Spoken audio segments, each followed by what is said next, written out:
Okay, सबको जय मसीह। ठीक है। मैं प्रभु को धन्यवाद देता हूँ साल भरी मंडली के साथ आज प्रभु का वचन को बांटने का अवसर मिला। मैं सभी संतों को धन्यवाद देता हूँ, प्रभु को धन्यवाद देता हूँ। ये समय हम प्रभु के वचनों पे बिताएंगे। और तो मैं मार्कुस का किताब का पढ़ाई कर रहा हूँ और मार्कुस का किताब से हम लोग कुछ वचनों को पढ़ेंगे। और आइए मेरे साथ मार्क चैप्टर 3 31 to 35 तक हम पढ़ेंगे। Mark chapter 3 versus 31 to 35। और उसकी माता और उसके भाई आए और बाहर खड़े होकर उसे बुलवा भेजा और भीड़ उसके आसपास बैठी थी और उन्होंने उससे कहा, देख तेरी माता और तेरे भाई बाहर तुझे ढूंढते हैं। उसने उन्हें उत्तर दिया कि मेरी माता और मेरे भाई कौन हैं? और उन पर जो उसके आसपास बैठे थे दृष्टि करके कहा, देखो मेरी माता और मेरे भाई ये है, क्योंकि जो कोई परमेश्वर की इच्छा पर चले वही मेरा भाई और बहन और माता है। Thank you brother. परमेश्वर अपने पढ़े हुए वचनों पर आशीर्वाद दे। अभी ये मार्कुस का किताब में जब हम आते हैं, मार्कुस ये किताब खास करके अन्य जाति लोगों के लिए उन्होंने ये पुस्तक को लिखा। जैसे मत्ती का किताब को जब हम देखते हैं, मत्ती यहूदी लोगों के लिए लिखा गया। और फिर लूका जो है ये भी अन्य जाति लोगों के लिए लिखा गया था। लेकिन मार्कुस का किताब में हम लोग देखते हैं कि प्रभु यीशु मसीह एक दास है, एक दास के रूप में हम लोग देखते हैं। और ये सबसे छोटा सुसमाचार का पुस्तक है जिसमें सिर्फ 14 अध्याय हैं। और जब हम इसको पढ़ते हैं हम लोग देखते हैं कि एक शब्द जो बार बार आता है वो तुरंत तुरंत। प्रभु यीशु मसीह जो कुछ भी करता है वो तुरंत करता है, देर नहीं करता है। और समय बहुत ही कम है प्रभु यीशु मसीह के पास, इसलिए जो कुछ भी वो कर रहा है वो तुरंत कर रहा है। लेकिन यहाँ पर जो पदे हमने पढ़े आज, यहाँ पर प्रभु यीशु मसीह के परिवार के बारे में हम लोगों को कुछ पढ़ने को मिलता है और इसके ऊपर थोड़ा ध्यान करने वाले हैं और यहाँ से कुछ प्रभु हमसे बात करने वाले। लेकिन इस अध्याय का बैकग्राउंड भी अगर हम देखेंगे, यहाँ पर हम देखते हैं कि ये फरीसी लोग प्रभु यीशु मसीह के ऊपर बहुत आरोप लगाते हैं और प्रभु यीशु मसीह के बारे में बुरे चीजें बताते हैं। पवित्र आत्मा का निंदा ये फरीसी लोग इस अध्याय में करते हैं। और फरीसी लोग यहाँ पर प्लान करते हैं कि कैसे हम प्रभु यीशु मसीह को खत्म करेंगे, उसको मार देंगे। मारने का योजना इस अध्याय में हम लोग पहले बार इस किताब में देखते हैं। और उसके घर के लोग जो है, जब हम इसी अध्याय में जब हम पढ़ते हैं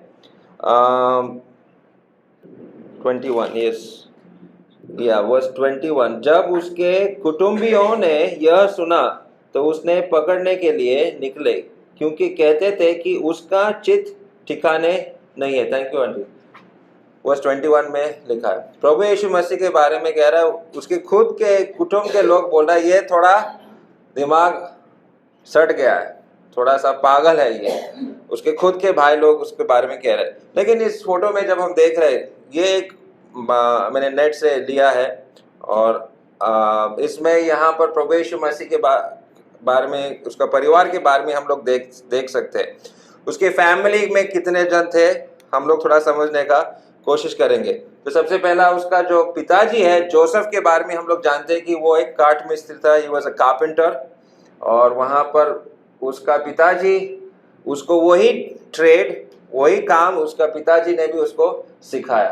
तो उसका परिवार में कितने जन थे थोड़ा और भी पढ़ेंगे। मार्क चैप्टर 6 वर्स 3 में अगर हम पढ़ेंगे, मार्क 6 वर्स 3। यह वही बड़ाई नहीं जो मरियम का पुत्र और याकूब और यूसुफ का और यहूदा और सिमोन का भाई है?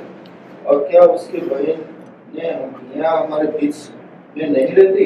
इसलिए उन्होंने उसके विषय में ठोकर खाई। हाँ, ये वहाँ पर साफ लिखा है कि वो किसका बेटा है? बड़ाई, हाँ, बड़ाई का बेटा। काट मिस्त्री, आई डोंट नो, बड़ाई मीन्स काट मिस्त्री, इज दैट राइट? कारपेंटर, काट मिस्त्री जो है ये बांग्ला शब्द है, मुझे यही बांग्ला शब्द ही याद आ रहा है। शायद आप लोगों को भी, अगर मैं काट मिस्त्री बोलूँगा आपको समझ में आएगा? ठीक है, ओके। तो काट मिस्त्री का बेटा है।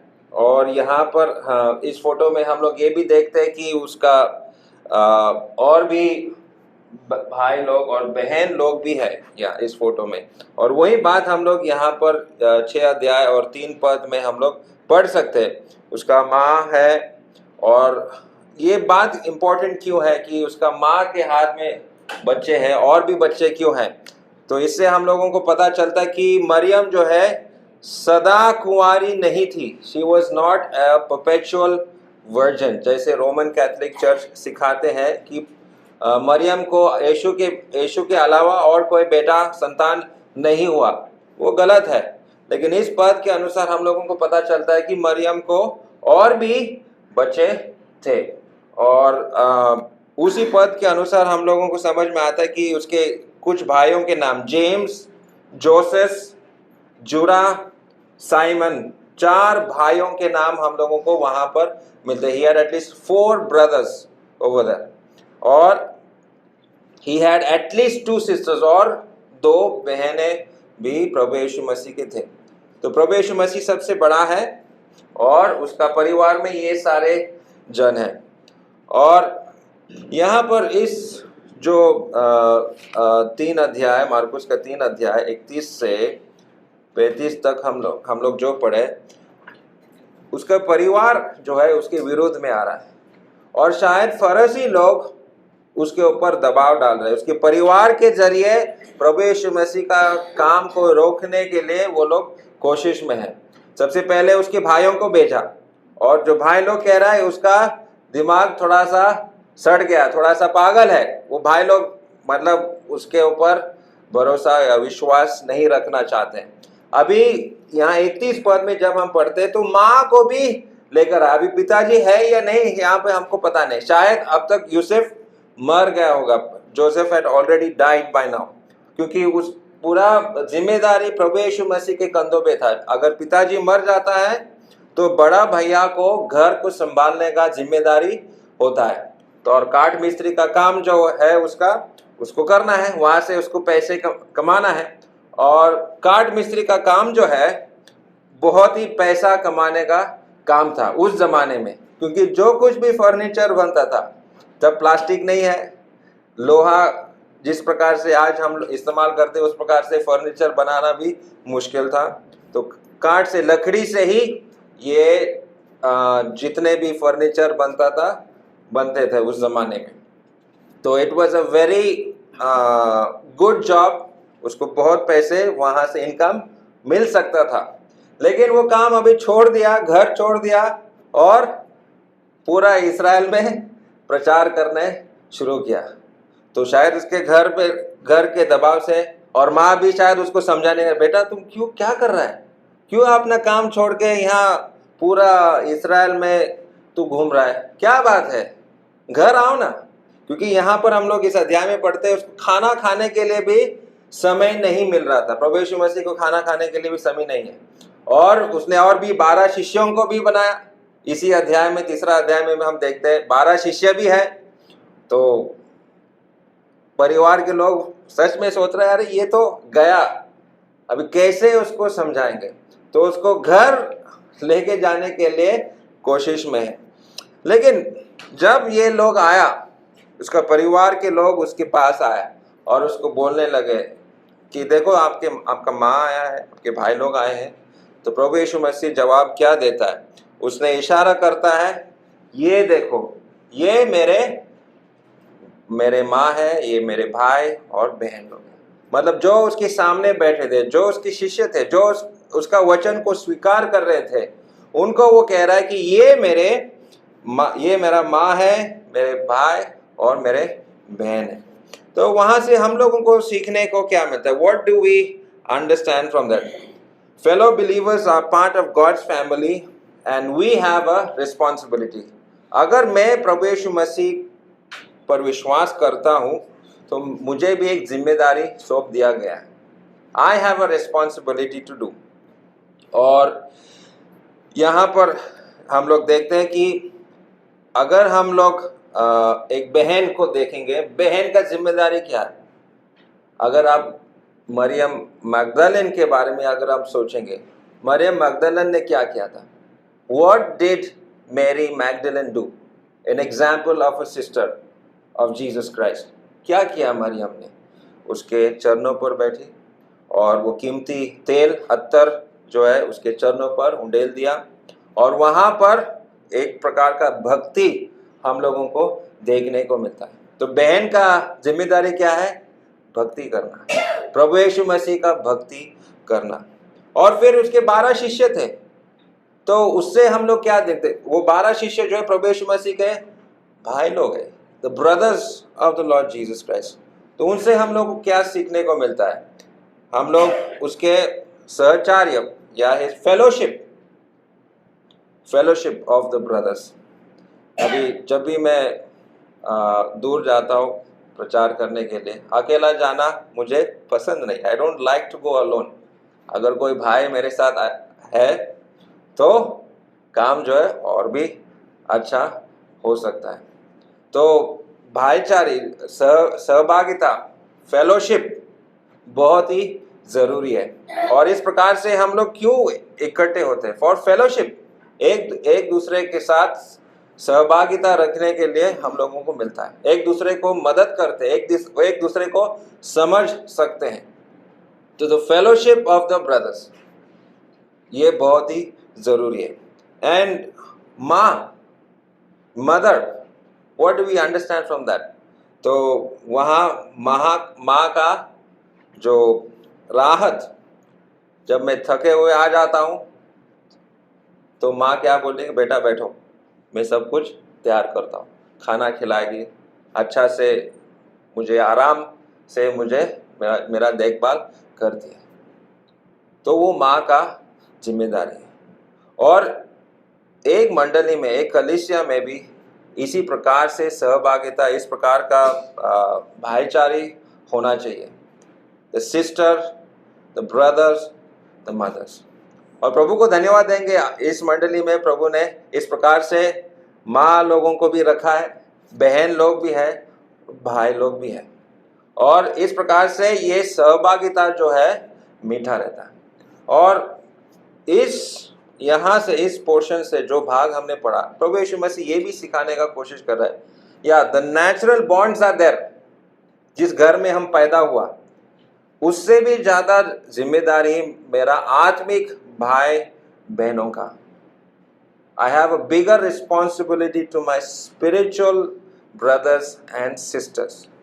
और क्या मैं उस कार्य को मैं निभा रहा हूँ? Am I fulfilling the spiritual responsibilities that I have to a brother, to a sister, or to a mother? तो ये हम लोग अपने जीवन में देखना चाहिए। लेकिन इसी अध्याय में और एक बात है जो प्रभु यीशु मसीह ने कहा। वो 35 पद में हम इस प्रकार से पढ़ते हैं कि जो कोई परमेश्वर की इच्छा पर चले वह मेरा भाई, बहन और माता है। परमेश्वर के इच्छा पर चले, whoever does the will of God, the will of God। तो परमेश्वर का इच्छा क्या है? और क्या मैं परमेश्वर का इच्छा को पूरा कर रहा है मेरे जीवन में? Am I fulfilling God's will in my life?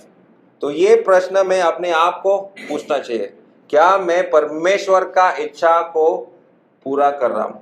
और प्रभु यीशु मसीह का खुद के जीवन से जब हम देखते हैं कि प्रभु यीशु मसीह ने बोला कि जो परमेश्वर का इच्छा, जो पिता का इच्छा है वो मैंने पूरा किया। I have fulfilled the will of the Father। John chapter 17 verse 4 प्रभु यीशु मसीह वो कहता है। और अगर हम शिष्यों के बारे में, अभी इस तीसरा अध्याय में हमने पढ़ा कि प्रभु यीशु मसीह ने 12 शिष्यों को चुना। और वो 12 शिष्यों के बारे में अगर आप जानना चाहते हैं, हम बता सकते हैं कि कैसे हर एक शिष्य प्रभु यीशु मसीह के लिए एक मार्टर बना। उनका जीवन उन्होंने बलिदान कर दिया प्रभु यीशु मसीह के लिए। They were all killed for the sake of the gospel. और पौलुस अपना खुद का जीवन के बारे में कहता है 2 Timothy, let's read this verse, 2 Timothy chapter 4 verse 7. मैं अच्छी कुश्ती लड़ चुका हूँ, मैंने अपनी दौड़ पूरी कर ली है, मैंने विश्वास की रखवाली की है। हाँ, मैं अपनी दौड़ पूरी कर चुकी। I finished the race. I finished the race. जो जिम्मेदारी परमेश्वर ने मुझे सौंपा था, जो परमेश्वर का इच्छा था मेरे जीवन में, मैंने पूरा कर दिया। I have finished it. और यही हमारा लक्ष्य होना चाहिए कि जो परमेश्वर ने जो काम मुझे सौंपा है उसको मैं पूरा करना चाहिए। I need to finish the course. प्रभु यीशु मसीह ने वो पूरा कर दिया। पौलुस और बाकी के 12 शिष्य के बारे में हम यही कह सकते हैं। जो पौलुस कह रहा है 12 शिष्य का वही बात है, उनके बारे में हम यही बोल सकते हैं। उन्होंने जो योजना था, जो प्लान था परमेश्वर का, उसको उन्होंने पूरा किया। और परमेश्वर का इच्छा के बारे में अगर हम जानना चाहेंगे, we need to want to know what is God's will, सबसे पहले हम लोग ये जान सकते हैं कि परमेश्वर का इच्छा जो है वो अच्छा है, it's acceptable and perfect. Let's read this, Romans chapter 12 verse 2. Romans 12 verse 2. तुम्हारा चाल चलन भी बदलता जाए जिससे तुम परमेश्वर की भली और भावती और सिद्ध इच्छा अनुभव से मालूम करते रहो। Yes, परमेश्वर की भली और भावती और सिद्ध इच्छा। God has a perfect will for me. हर एक के जीवन में परमेश्वर का एक सिद्ध इच्छा है, और वो क्या है, कैसा है, थोड़ा जानने का कोशिश हम लोग आज हम देखने वाले। What is that will of God? और सबसे पहला जो इच्छा है, परमेश्वर का इच्छा है कि मेरा उद्धार होना चाहिए। I need to be saved. ये 2 पदे हैं, अभी हम नहीं पढ़ेंगे, लेकिन आप लोग जानते हैं परमेश्वर की इच्छा क्या है कि मेरा उद्धार हो जाना चाहिए। I need to be saved.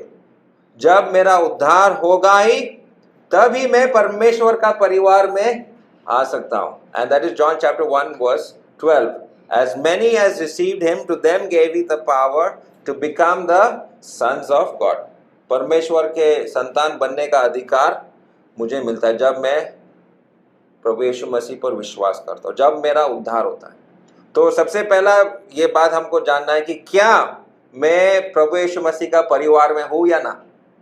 Am I in God's family or not? तो परमेश्वर की इच्छा है कि मेरा उद्धार हो जाना चाहिए। And God is patient. God is patient, waiting for all to get saved. Waiting, not that not all should perish, but that people get saved. And that is 2 Peter chapter 3 verse 9. Okay, और ये परमेश्वर की इच्छा को मैं कैसे जान सकता हूँ? How can I know God's will? परमेश्वर की इच्छा मेरे जीवन में कैसे मुझे पता चलेगा? तो परमेश्वर का आत्मा से, परमेश्वर का वचन से, और इसको हम लोग जान सकते हैं। But the first and most important things is the Spirit of God and the Word of God. परमेश्वर का आत्मा और परमेश्वर का वचन हम लोगों को गाइड करता है। And Psalm 119 verse 105, we know that Thy word is a lamp unto my feet and a light unto my path. परमेश्वर का वचन मेरे Yes, okay, I don't know it in Hindi, sorry. So good. Yeah. तो परमेश्वर का वचन मुझे रास्ता दिखाता है। और in Isaiah chapter 30 verse 21 वहाँ पर ऐसे लिखा, you will hear a small voice behind you. परमेश्वर का वचन आपके कानों में आएगा, और तब आप जान सकते हैं कि परमेश्वर का योजना क्या है। और the peace of God guides us. परमेश्वर का शांति जो है वो मुझे चलाता है। क्योंकि परमेश्वर का इच्छा जानना क्यों जरूरी है? क्योंकि जब नौजवान लोग, मैं किससे शादी करूं, ये बहुत बड़ा क्वेश्चन है। मैं कौन सा नौकरी, कौन सा जॉब करूं, मैं किस प्रकार का बिजनेस शुरू करूं, मैं कहाँ जाऊं। तो ये बहुत बड़े प्रश्न खास करके नौजवानों के जीवन में होता है. How do I know God's will in my life? और the first three is the spirit of God, the word of God and the peace of God. परमेश्वर का शांति मुझे राह दिखाता है. The peace of God guides us and circumstances. परमेश्वर ऐसे circumstances या ऐसा what is the word for circumstances in Hindi? परिस्थिति, ऐसी परिस्थिति हमारे जीवन में लाता है. और भाई दीपक संडे को अपना गवाही वो बता रहा था कि उसके पास नौकरी नहीं था, पैसा भी खत्म हो गया था, क्या करूं पता नहीं था. तो परमेश्वर ने एक द्वार खोल दिया और उसको एक काम मिल गया. So God open changes the circumstances in our life. परिस्थितियों को वो बदल देता है और राह वो दिखाता है. और अगर ऐसा काम मैं करने लगूंगा और मेरे दिल में शांति नहीं है, there is no peace in my heart, तो शायद ये परमेश्वर का इच्छा नहीं कि इस काम में आगे बढ़ो. शायद अच्छा होगा कि ये छोड़ दे. जब मैं बेंगलोर में एक कंपनी में काम कर रहा था, the name of the company was called America online, AOL, और बहुत अच्छा कंपनी था, US कंपनी था और it was the number 1 service provider in America. लेकिन उसमें एक समस्या था कि संडे को भी मुझे काम पे जाना पड़ता था और उस कारण से मुझे मेरे दिल में शांति नहीं था. एक साल में कंटिन्यू किया, कभी छुट्टी, संडे को मैं छुट्टी जानबूझ के छुट्टी लेकर मैं काम पे जाता था. लेकिन मैं बोल रहा था मैं कितना दिन ऐसे करूं, कितने संडे को मैं छुट्टी ले लूं और मैं काम पे जाऊं. तो मैंने ऐसे काम छोड़ दिया और मुझे परमेश्वर ने दूसरा कंपनी में काम दिया. और पहला सवाल जब मैं वहाँ इंटरव्यू के लिए गया था, मैं बोला संडे को छुट्टी है क्या? बोला हाँ, सैटरडे और संडे 2 दिन आपको छुट्टी मिले. बोला वाह बहुत अच्छा. तो प्रभु ने मुझे एक ऐसा काम दे दिया. जब हम परिस्थितियों को देखते हैं तो परमेश्वर भी हमको गाइड करता है. परमेश्वर का शांति जो है हमारे दिलों में देता है और परमेश्वर का वचन, परमेश्वर का आत्मा हमको परमेश्वर का इच्छा क्या है वो दिखाता है. लेकिन वचन से आज जो पद हमने आज पढ़ा कि for whoever does the will of God, जो कोई परमेश्वर का इच्छा पर चले वो मेरे भाई और बहन और माता है. तो what is the will of God? ऐसा कुछ चीजें हैं जो मेरे जीवन में साफ साफ लिखा है. परमेश्वर कह रहे हैं कि this is the will of God, ये परमेश्वर का इच्छा है. तो आज मैं थोड़ा सा सर्च कर रहा था कि क्या है. तो वैसे बहुत सारी चीजें हैं, लेकिन वहाँ से मैंने कुछ ज़रूरी बातों को मैंने निकाल के परमेश्वर का इच्छा क्या है मैं बता रहा हूँ. तो सबसे पहले to be involve in ministry, किसी विशेष सेवा में आप होना चाहिए. Be involve in some ministry. 2 Corinthians chapter 8 verses 4 to 5 अगर आप पढ़ेंगे तो वहाँ पर हम लोग देखते हैं कि किसी ना किसी सेवा में आप जुड़ जाना चाहिए. Be involve. सिर्फ संडे को आना नहीं, प्रेयर मीटिंग को जाना सिर्फ उतना नहीं, कहीं पे भी कुछ नया काम या परमेश्वर आपको दिखा रहा है वहाँ आप मदद करना चाहिए. तो इन पदों को जरा पढ़ो. 2 Corinthians chapter 8 verses 4 and 5. और इस दान में और पवित्र लोगों की सेवा में भागी होने के अनुग्रह के विषय में हमसे बार बार बहुत विनती की, और जैसे हमने आशा की थी वैसे ही नहीं, वरन उन्होंने प्रभु को परमेश्वर की इच्छा से हमको भी अपने दे दिया. हाँ, तो 4 पद में ऐसे लिखा कि पवित्र लोगों की सेवा में भागी होने का अनुग्रह, और वो 5 पद में लिखा है कि परमेश्वर की इच्छा से हमको भी अपने आप को दे दिया. मतलब परमेश्वर की सेवा में लगे रहना चाहिए.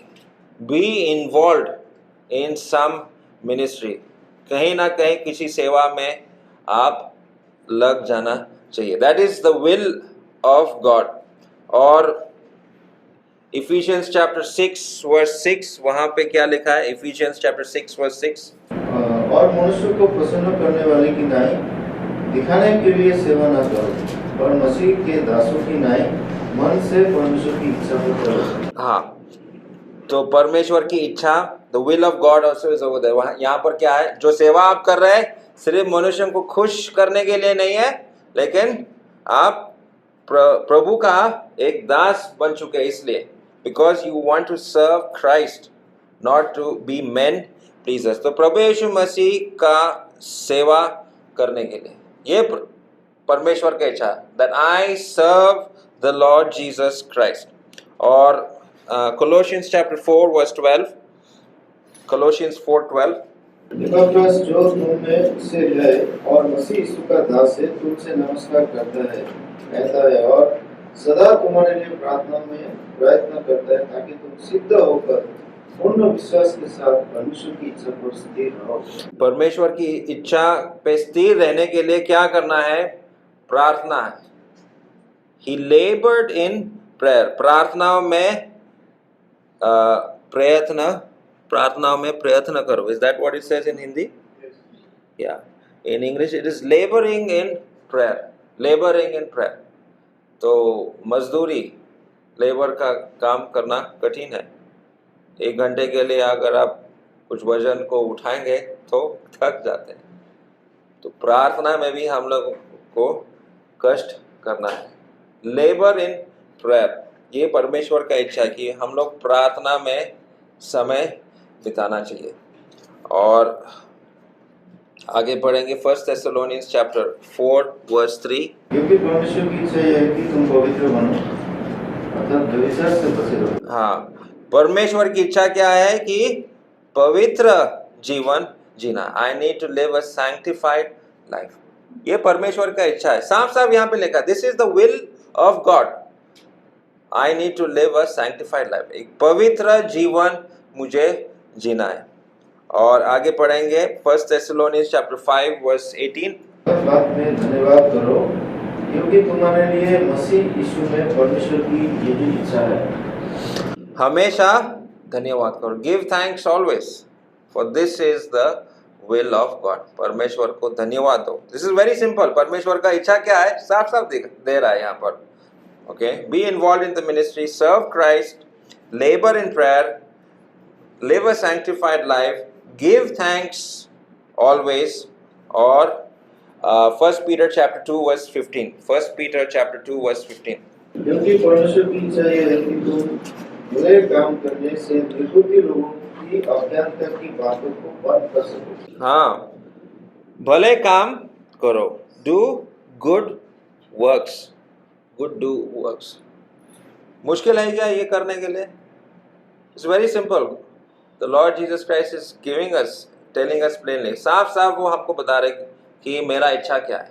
भले काम करो, बुरे काम मत करो। चैरिटी या B involve in helping somebody, कहीं पे अच्छा काम आप करो। और अच्छा काम करने से हम लोग जो हमारा निंदा करते हैं उनको चुप करते हैं।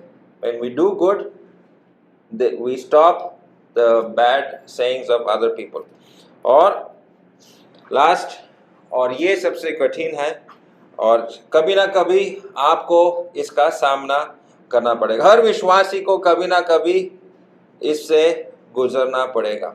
और ये 1 Peter chapter 3 verse 17, 1 Peter chapter 3 verse 17, क्योंकि यदि परमेश्वर की यही इच्छा हो कि तुम भलाई करने के कारण दुख उठाओ, तो ये बुराई करने के कारण दुख उठाने से उत्तम है। हाँ, दुख उठाना पड़ेगा। sometime somewhere you will have to suffer for the Lord Jesus Christ। प्रभु यीशु मसीह के लिए आपको दुख उठाना पड़ेगा। It might not be now, it might be later, लेकिन कभी ये आपके जीवन में आएगा कि आपको प्रभु यीशु मसीह के लिए दुख उठाना पड़ेगा। You will have to suffer loss, नुकसान आपको उठाना पड़ेगा। और बहुत बार जब ये नुकसान उठाया तब परमेश्वर का कार्य आगे बढ़ा। There is some strange and a powerful way that God begins to work। जब आपने नुकसान उठाया तो आपके खुद के जीवन में परमेश्वर कार्य करने लगता है। और शायद जो कुछ भी आपने नुकसान उठाया वहां से भी कुछ और अच्छा निकलेगा। और यही बात हम लोग प्रभु यीशु मसीह का जीवन में देखते हैं। Let's read these verses also. Acts chapter 4 verse 27 to 28. Acts chapter 4 27 to 28. क्योंकि सचमुच तेरे सेवक यीशु के विरोध में जिसे तूने अभिषेक किया, हेरोदेस और पुन्तियुस पिलातुस भी अन्य जातियों और इस्राएलियों के साथ इस नगर में इकट्ठे हुए कि जो कुछ पहले से तेरी सामर्थ और मति से ठहरा था वही करे। Yeah, to do whatever your hand and your purpose predestined to occur. तो यहाँ पर जो पदे हमने पढ़ा 27 और 28 में, वहाँ पे लिखा है कि प्रभु यीशु मसीह को क्रूस का मृत्यु को सहना पड़ा। तो ये परमेश्वर का इच्छा था। और प्रभु यीशु मसीह ने जब क्रूस पर चढ़ने से पहले, जब वो उस वाटिका में था, garden of Gethsemane, he prayed, Lord, if it is your will, let this cup pass, but not my will, but your will be done. परमेश्वर का इच्छा क्या था कि प्रभु यीशु मसीह क्रूस पर चढ़े और प्रभु यीशु मसीह दुख उठाए। तो कभी कभी हम लोगों को अपने जीवन में इस प्रकार से दुख उठाना पड़ेगा। We would have to suffer loss. तो दुख उठाना मुश्किल है, बट जब प्रभु यीशु मसीह क्रूस पर मरा, क्या वो अंत था? Was that the end? No. There was a resurrection. पुनरुत्थान था. And that's what we read in Philippians chapter 3 verse 10. Then with the power of the resurrection, God works. उस पुनरुत्थान के सामर्थ्य में परमेश्वर काम करता है। और वही काम आज हमारे जीवन में भी हम लोगों को महसूस करना है। पुनरुत्थान का शक्ति मेरे जीवन में काम कर रहा है या नहीं, ये मैं अपने आप को देखना चाहिए। तो मार्कुस का 3 अध्याय में वही एक बात जो मेरे मन में आज आया था कि For whoever does the will of God, he is my brother and sister and mother. Whoever does the will of God. जो कोई परमेश्वर का इच्छा से काम करते हैं, जो लोग ये कर रहे हैं, वो मेरे भाई बहन माँ है। और क्या मैं प्रभु यीशु मसीह का एक भाई या बहन या माँ बनने के लिए तैयार हूँ या नहीं? और ये मैं अपने जीवन में ये देख सकता हूँ क्या नहीं कि इन चीज़ों से, और भी कुछ चीज़ें थे लेकिन मैं सोचा बस ये 7 चीज़ें हैं ज़रूरी है जो खास करके मेरे जीवन में दिखना चाहिए और हम सब के जीवन में ये भी दिखना चाहिए। तब हम कह सकते हैं कि मैं सच में प्रभु यीशु मसीह का भाई हूँ। Then I am a brethren of the Lord Jesus Christ. तो ये मैं यहाँ पर समाप्त करता हूँ और I hope this study was helping us in some way. सुनने के लिए बहुत बहुत धन्यवाद।